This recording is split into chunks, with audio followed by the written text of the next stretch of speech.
Hello student, today we start a new topic, that is property of a genetic material. एक genetic material होती है, उसकी क्या property होनी चाहिए। Properties of a genetic material.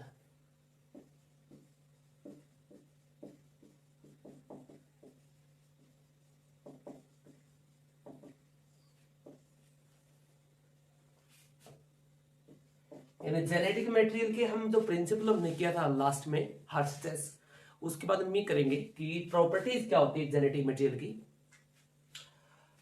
तो जब इसकी प्रॉपर्टी को हम यहां पे समझें, इसकी जो सबसे पहली जो प्रॉपर्टी होती है, या इसको आप ये भी लिख सकते हो कि आर डीएनए वर्सेस आरएनए, इसको आप ये भी कर सकते हो, और डीएनए वर्सेस आरएनए, यानी दोनों के बीच में सिमिलरिटी और दोनों के बीच में डिफरेंस हम देखेंगे इसके तरफ। राइट,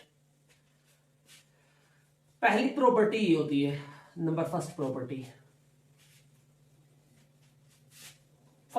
होती है स्टेबलाइजेशन यानी स्टेबिलिटी। जेनेटिक मटेरियल होता है वो ऐसा होना चाहिए तो इजिली म्यूटेट ना हो, यानी अपने आप को स्टेबल एक्सप्रेशन दे, वो हर एक कंडीशन में अपने को खुद को चेंज ना करे। यानी जेनेटिक मटेरियल होता है शुड बी स्टेबल होना चाहिए। Genetic material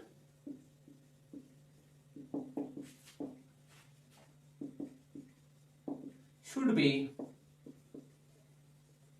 stable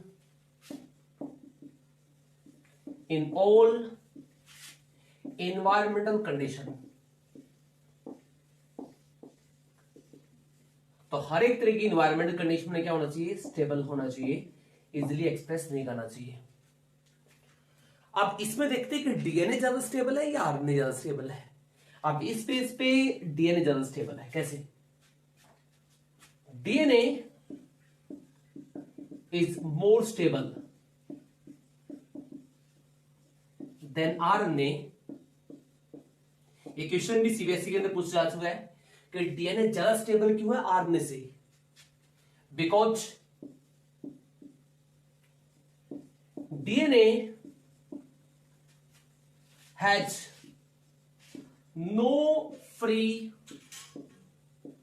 OH group. OH group जो होता है on second prime of carbon in pentose sugar. जो डीऑक्सीराइबोज शुगर होती है पेंटोज शुगर पे, पेंटोज शुगर पे यहां पे इस तरह डायग्राम था पेंटोज शुगर का।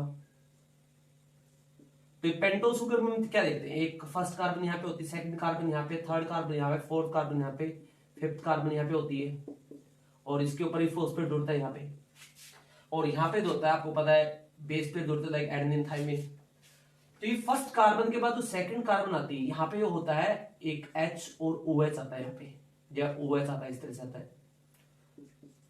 तो ये जो OH यहां पे आता है, ये OH प्रेजेंट होता है इन द आरएनए, यानी आरएनए के अंदर ये प्रेजेंट मिलेगा, आरएनए के अंदर ये क्या मिलेगा, प्रेजेंट मिलेगा। बट डीएनए में यहां पे क्या मिलेगा, ये एब्सेंट मिलेगा। डीएनए में सिर्फ ओनली H होता है। इसका मतलब ये डीएनए में क्या होता है, यहां से एब्सेंट होता है, क्योंकि ये फ्री है। अगर ये OH प्रेजेंट होगा तो फ्री होगा, ये किसी का बाइंड अप नहीं होता। तो इसी वजह से अगर फ्री ग्रुप होगा तो वो रिएक्टिविटी ज्यादा बनाएगा, यानी हाईली रिएक्टिव होगा। तो इसी बेस पे आरएनए क्या होता है, हाईली रिएक्टिव होता है एज कंपेयर टू डीएनए। इसी वजह से डीएनए के अंदर ये ऑक्सीजन एब्सेंट होती है। इसी कारण से डीएनए को बोलते हैं डीऑक्सीराइबोज। डीएनए में कौन सी ग्रोथ होती है, डीऑक्सीराइबोज। एक ऑक्सीजन कम होती है, वो ये ऑक्सीजन कम ही होती है, यही होती है। और डीएनए आरएनए में क्या होगी, आरएनए में होती है राइबोज शुगर, क्योंकि ये ऑक्सीजन यहां पे प्रेजेंट होती है आरएनए में, इसी कारण से राइबोज बोलते हैं। तो इसी वजह से इसी ग्रुप, ये ग्रुप फ्री रहने की वजह से आरएनए जो होता है ज्यादा क्या होता है, रिएक्टिव होता है। तो इसी वजह से डीएनए ज्यादा स्टेबल होता है, आरएनए ज्यादा है वो हाई रिएक्टिव होता है। RNA is reactive reactive because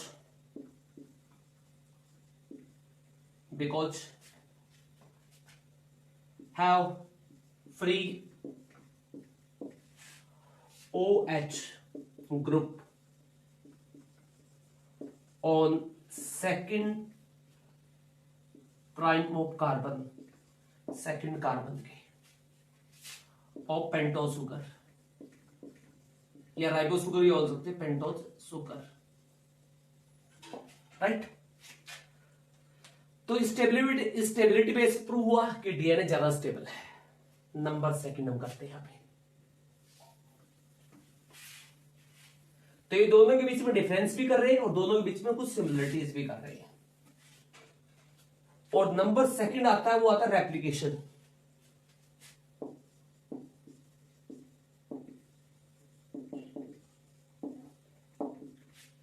कोई भी जेनेटिक मटेरियल होता है वो खुद की कॉपी बनाने लिए चाहिए। अगर जैसे कोई भी जेनेटिक मटेरियल होगा उसके पास ये कॉपी होनी चाहिए कि खुद की रेप्लिका बना सके। रेप्लिका का मतलब होता है कि 100% कॉपी बना सके, राइट, यानी सेम क्लोन बना सके, सिंपल लैंग्वेज आप समझोगे।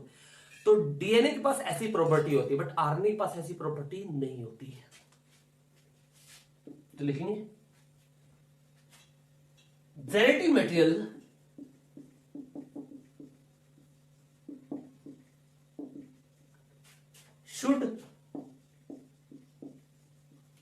should be make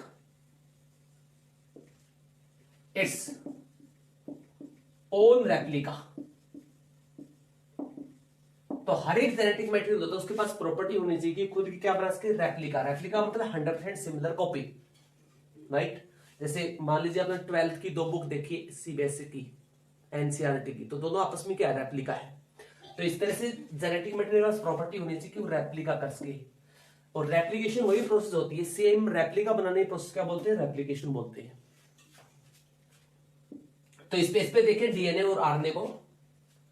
तो इस बेस पे क्या होता है, DNA has ability of ऑटोकैटालिटिक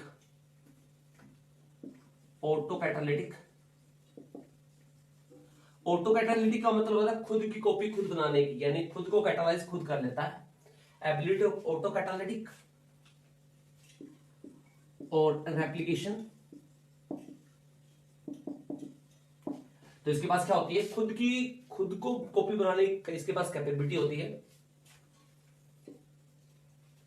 RNA has no replication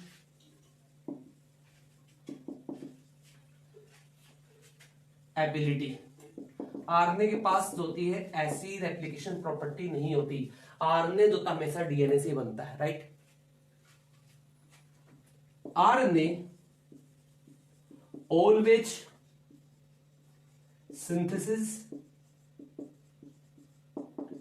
from DNA through transcription.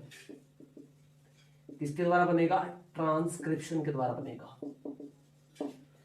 तो ऑलवेज क्या करे, सिंथेसिस करता है। किससे सिंथेसिस करेगा, फ्रॉम डीएनए से। किसके थ्रू, ट्रांसक्रिप्शन के थ्रू, राइट। एक प्रोसेस होती है, इसका नाम है ट्रांसक्रिप्शन। ट्रांसक्रिप्शन प्रोसेस का मतलब होता है डीएनए से आरएनए बने की प्रोसेस क्या बोलते हैं, ट्रांसक्रिप्शन बोलते हैं। तो ये थी रेप्लिकेशन। अब आगे देखते हैं नंबर थर्ड।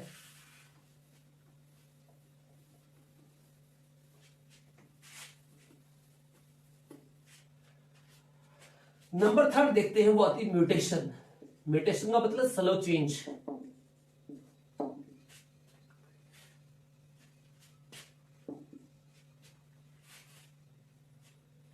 इसमें लिखेंगे जेनेटिक मटेरियल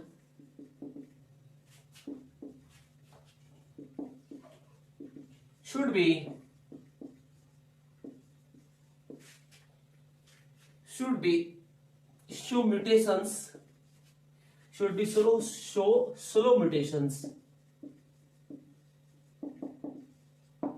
एक जेनेटिक मटेरियल होता है वो उसके अंदर थोड़ा थोड़ा चेंज तो आना ही चाहिए। देखो अगर जेनेटिक मटेरियल में वेरिएशन नहीं आएंगे तो जेनेटिक मटेरियल आगे चेंज नहीं हो सकता। अब एक लाइफ का जो इवोल्यूशन होता है वो चेंज की वजह से होता है, क्योंकि इन्वायरमेंट में जो चेंज आते हैं उसके अकॉर्डिंग लाइफ भी चेंज करती है अपने अंदर। तो वो चेंज जेनेटिक मटेरियल के कारण आती है, वो चेंज म्यूटेशन के कारण आते हैं। तो जेनेटिक मटेरियल के पास प्रॉपर्टी होनी चाहिए कि वो स्लो चेंज करे, रैपिड चेंज मत करे, स्लो चेंज करे, और इसी वजह से डीएनए इसके लिए बेस्ट होता है। तो यहां पे लिखेंगे DNA mutate slowly as compare RNA. RNA अब क्यों होगा स्लोली म्यूटेट, क्यों होगा? Because DNA has thymine, DNA has thymine, DNA के पास क्या होता है? थाइमिन होता है, यानी क्या प्रेजेंट होता है? थाइमिन। और थाइमिन जो होता है इसकी स्टेबिलिटी को ज्यादा बढ़ा देता है। But RNA has uracil, uracil. RNA के पास क्या होता है? यूरेसिल होता है। इसका रीजन एक ये भी है, इसका रीजन और भी होते हैं। यूरेसिल, यूरेसिल इतना स्टेबल क्यों नहीं है? इसका रीजन क्या है? Uracil is easily convert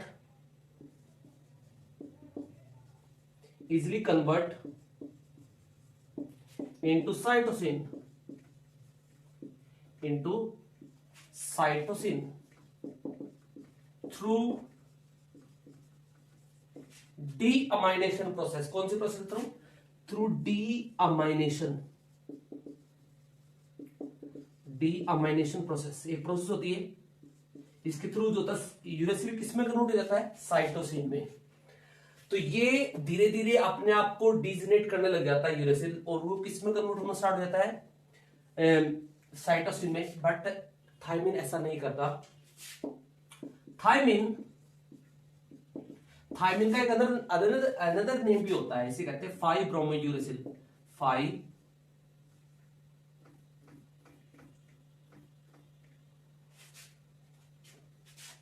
5-मिथाइल uracil. 5-मिथाइल uracil बोलते हैं किसको? थाइमिन को। क्या बोलते हैं? 5-मिथाइल यूरेसिल। ये अनदर नेम होता है थाइमिन का। थाइमिन डू नॉट शो डीअमाइनेशन, ये डीअमाइनेशन शो कर नहीं करता। इसकी वजह से भी क्या है? ज्यादा स्टेबल है as compare to uracil, right?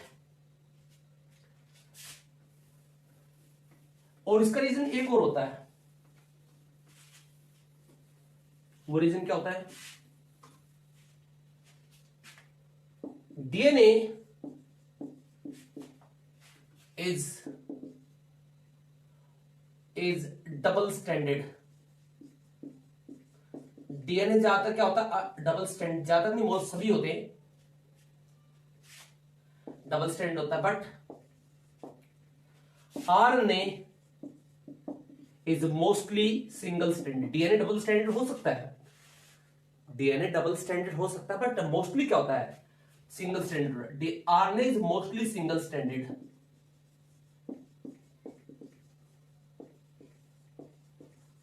Right? RNA mostly क्या होता है? सिंगल स्टैंडर्ड होता है। इसकी वजह से भी डीएनए ज्यादा स्टेबल होता है as compare to RNA. Number 4 हम पढ़ेंगे, वो आती है एक्सप्रेशन। एक्सप्रेशन का मतलब होता है हमारी बॉडी में जो करेक्टरिस्टिक आती है, यानी हमारी बॉडी में जो करेक्टरिस्टिक आती है। करेक्टरिस्टिक का मतलब होता है, जैसे मान लीजिए हमारी बॉडी में एक आई का कलर आता है, स्किन का कलर आता है, वो किसी पर्टिकुलर प्रोटीन की वजह से आता है, वो किसी पर्टिकुलर पेप्टाइड की वजह से आता है।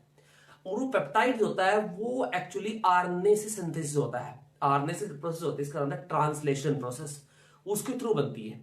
तो हमारे अंदर जीन की जो एक्चुअल एक्सप्रेशन होगी, जीन हमारी बॉडी में जो एक्चुअल एक्सप्रेशन करेगा वो होता है in the form of protein. Protein क्या करती है? आरएनए होगा, आरएनए प्रोटीन में कन्वर्ट होगा, और प्रोटीन ही अपने कैरेक्टरिस्टिक शो करेगी। वही जीन की एक्चुअल एक्सप्रेशन होती है in the form of protein. तो प्रोटीन ही कैरेक्टरिस्टिक लेके आती है हमारी बॉडी में। तो इसका मतलब एक्सप्रेशन तो सिंपल होनी चाहिए। Genetic material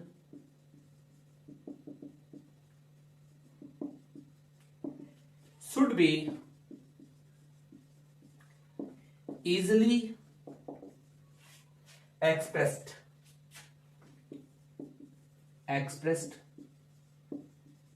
in protein form.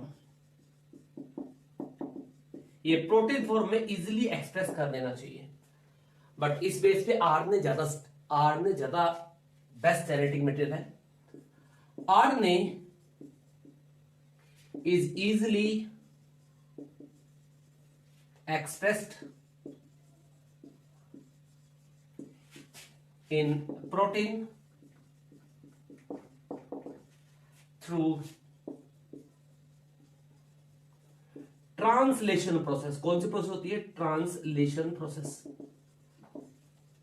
तो ट्रांसलेशन प्रोसेस का मतलब आरएनए से प्रोटीन बनना, राइट. तो इस बेस पे आरएनए जल्दी एक्सप्रेस करता है. अगर बात करें डीएनए की, डीएनए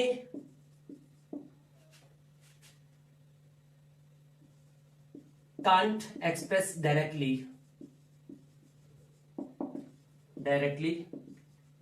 तो DNA can't express directly. DNA जो होता है वो डायरेक्टली एक्सप्रेस नहीं करता. तो इसके थ्रू एक्सप्रेस करता है. इट एक्सप्रेस थ्रू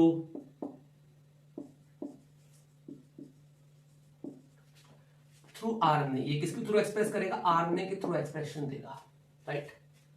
तो ये होता है एक्सप्रेशन. इस बेस पे आरएनए ज्यादा बेस्ट है.